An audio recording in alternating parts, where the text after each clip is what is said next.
নমস্কার কমিউনিটি সবাইকে। লাস্ট কয়েকদিন ধরে প্রায় দিন 15 ধরে আমার দাদার মেয়ের ভীষণ জ্বর, মানে প্রায় 103 104 এরকম, মানে মাথায় জলপট্টি দিতে হচ্ছে, কিছুতেই জ্বর কমছে না।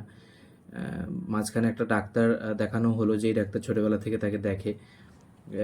তাও ওষুধ দেওয়ার পরও ডাক্তারবাবু বললেন অনেকটা সময় লাগবে সারতে এবং দিন দিন দুর্বল হয়ে পড়ছে। মানে বাচ্চা মেয়ে এত জ্বর হচ্ছে স্বাভাবিক, ভাইরাল ফিভার এখন এই সিজনে যেভাবে হয় সেরকমই প্রায় দিন 15 ভুগছে।